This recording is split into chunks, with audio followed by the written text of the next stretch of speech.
آج ان چیزوں کا بیان ہوگا جن سے روزہ نہیں ٹوٹتا۔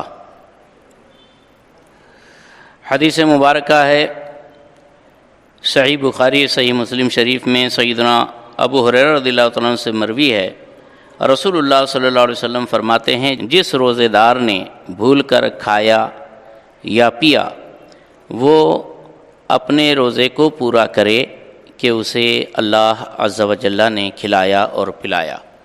اس حدیث سے یہ بھی مسئلہ پتہ چلا کہ اگر بھول سے کسی نے کھا لیا پی لیا تو روزہ نہیں ٹوٹتا۔ دوسری حدیث مبارکہ ہے ابو داؤد شریف، ترمذی شریف، ابن ماجہ اور دارمی میں حضرت ابو ہریرہ رضی اللہ تعالیٰ عنہ سے روایت ہے، رسول اللہ صلی اللہ علیہ وسلم نے فرمایا جس پر قے نے غلبہ کیا اس پر قضا نہیں، اور جس نے قصداً قے کی اس پر روزے کی قضا ہے۔ اپنے آپ الٹی ہو گئی تو چاہے جتنی الٹی ہو قے ہو اس سے روزہ نہیں ٹوٹتا، ہاں واپس اس کو نگلنا نہیں چاہیے، چاہے جتنی قے ہو جائے اس سے روزہ نہیں ٹوٹتا۔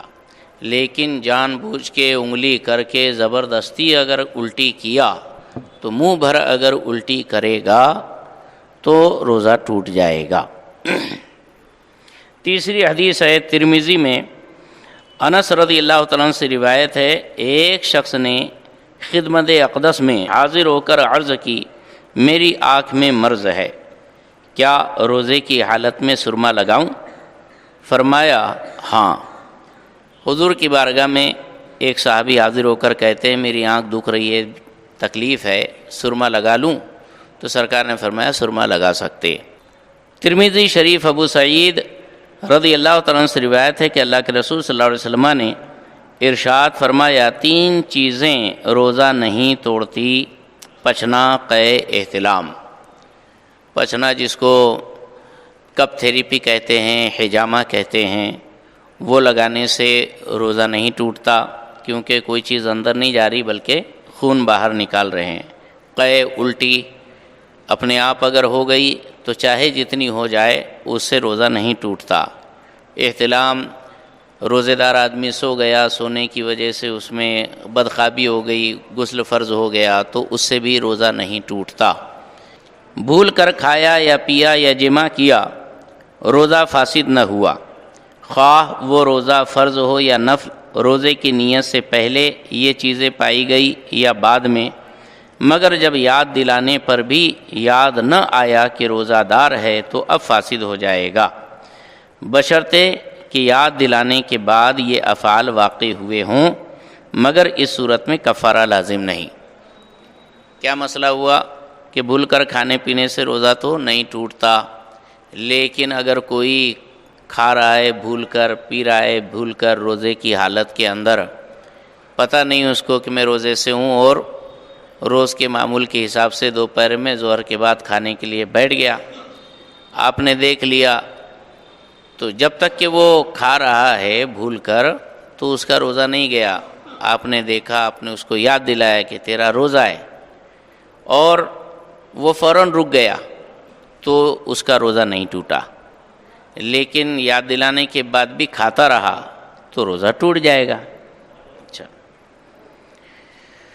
کسی روزے دار کو ان افعال میں دیکھے تو یاد دلانا واجب ہے۔ کوئی روزے دار کھا رہا ہے پی رہا ہے اور آپ نے دیکھ لیا تو آپ کو بتانا چاہیے، اسے یاد دلانا چاہیے کہ خاموش رہنا چاہیے، تو آپ پر یاد دلانا واجب ہے، اس کو بولے کہ بھئی تیرا روزہ ہے مت کھا۔ یاد نہ دلایا تو گنہگار ہوا، مگر جبکہ وہ روزے دار بہت کمزور ہو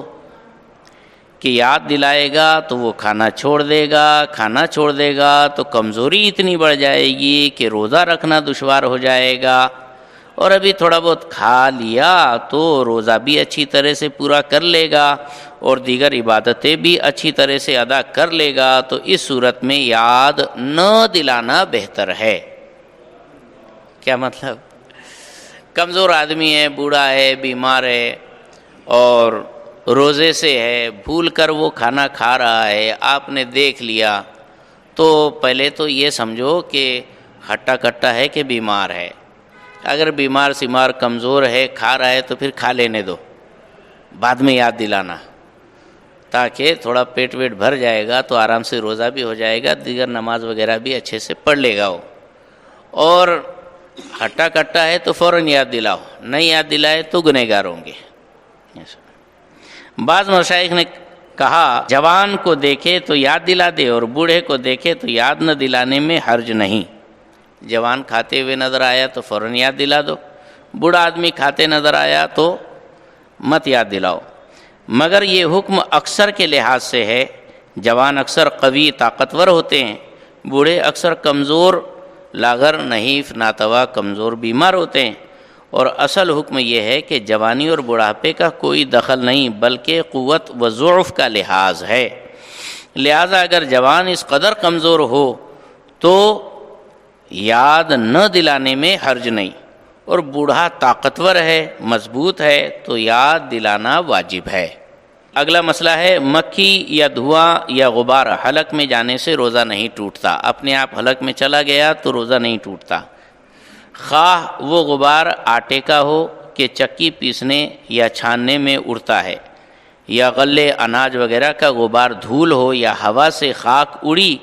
یا جانوروں کے کھر یا ٹاپ سے غبار اڑ کر حلق میں پہنچا، اگرچہ روزہ دار ہونا یاد تھا، اور اگر خود قصداً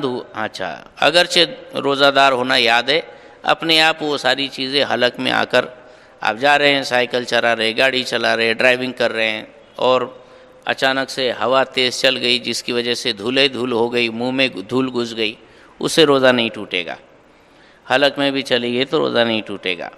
اور اگر خود قصداً دھواں پہنچایا تو فاسد ہو گیا، جان بوجھ کر دھواں پہنچایا تو فاسد ہو جائے گا، جبکہ روزے دار ہونا یاد ہو، خواہ وہ کسی چیز کا دھواں ہو، چولہے وغیرہ کا، اور کسی طرح پہنچایا ہو، کسی طور پر بھی کسی چیز کا بھی دھواں اندر لیا اس نے جان بوجھ کر روزہ دار یاد ہوتے ہوئے تو روزہ ٹوٹ جائے گا۔ یہاں تک کہ اگربتی وغیرہ خوشبو سلگتی تھی، اس نے منہ قریب کر کے دھوئیں کو ناک سے کھینچا، روزہ جاتا رہا۔ یہ مسئلہ دھیان دیجئے، اگربتی سلگ رہی ہے، اس کے قریب ناک لے جا کر سونگا تو روزہ ٹوٹ گیا۔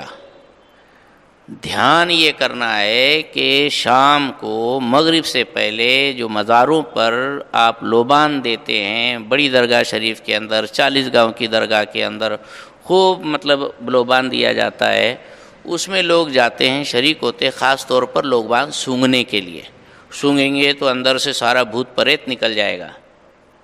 تو یہ سونگیں گے تو روزہ ٹوٹے گا۔ دھیان رہنا ہے، یہ مسئلہ اہم ہے، ہلکے میں نہیں لینا ہے۔ یوں ہی حقہ پینے سے بھی روزہ ٹوٹ جاتا ہے۔ اگر روزہ یاد ہو اور حقہ پینے والا اگر پیے گا تو کفارہ بھی لازم آئے گا، جیسے سگریٹ ویسی حقہ، تو روزہ ٹوٹ جائے گا۔ بھری سنگی لگوائی یا تیل یا سرما لگایا تو روزہ نہ گیا، اگرچہ تیل یا سرمے کا مزہ حلق میں محسوس ہوتا ہو، بلکہ تھوک میں سرمے کا رنگ بھی دکھائی دیتا ہو، جب بھی نہیں ٹوٹا، ہے نا، سرما وغیرہ لگانے سے روزہ نہیں ٹوٹتا۔ بوسہ لیا مگر انزال نہ ہوا تو روزہ نہیں ٹوٹا۔ یوں ہی اگلا مسئلہ ہے کہ غسل کیا اور پانی کی خنکی ٹھنڈک اندر محسوس ہوئی، نہانے کے بعد ایسا لگتا ہے جیسے اندر خوب ٹھنڈا ٹھنڈا ہو گیا جسم، یا کلی کی اور پانی بالکل پھینک دیا، سارا منہ کا پانی نکال دیا، صرف کچھ تری منہ میں باقی رہ گئی تھی، تھوک کے ساتھ نگل گیا، یا دوا کوٹی اور حلق میں اس کا مزہ محسوس ہوا، ہے نا، یا کان میں پانی چلا گیا، ڈالا نہیں بلکہ اپنے آپ چلا گیا، پانی میں حوض کے اندر نہا رہا تھا، ندی میں نہا رہا تھا، یا غسل کرتے کرتے پانی چلا گیا کان میں تو روزہ نہیں ٹوٹتا، یا تنکے سے کان کھجایا، اس پر کان کا میل لگ گیا، پھر وہی میل لگا ہوا تنکا کان میں ڈالا تو بھی روزہ نہیں ٹوٹے گا، اگرچہ چند بار کیا ہو، یا دانت منہ میں خفیف ہلکی تھوڑی سی باریک کوئی چیز بے معلوم سی رہ گئی کہ لعاب کے ساتھ خود ہی اتر جائے گی اور وہ اتر گئی، یا دانتوں سے خون نکل کر حلق تک پہنچا مگر حلق سے نیچے نہیں اترا تو ان سب صورتوں میں روزہ نہیں ٹوٹے گا۔ لیکن سحری وغیرہ کر لینے میں جہاں گوشت وغیرہ کھاتے ہیں، دانت میں اچھی بڑے بڑے مطلب کچھ گوشت کے ان کے پھنسے ہیں تو اس کو نکال لینا بہتر ضروری رہے گا۔ زیادہ ہی مطلب دانتوں کے اندر گیپ ہے، اس میں زیادہ کھانا پھنس جاتا ہے تو اس کو باقاعدہ نکال لیجئے۔ ہلکا پھلکا کوئی ایک دم بالکل باریک تنکا رہ گیا تو اس کی کوئی بات نہیں، لیکن عام طور پر بہت زیادہ کچھ بوٹیاں پھنسی رہتی ہے، اس کو نکال لینا ضروری ہے۔ اور بھولے سے کھانا کھا رہا تھا، یاد آتے ہی فوراً لقمہ پھینک دیا، یا صبح صادق سے پہلے کھا رہا تھا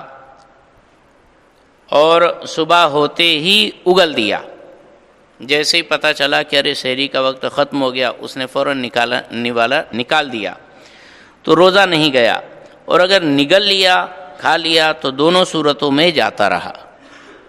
یہ ہے کہ ختم سحری کا وقت ہوا،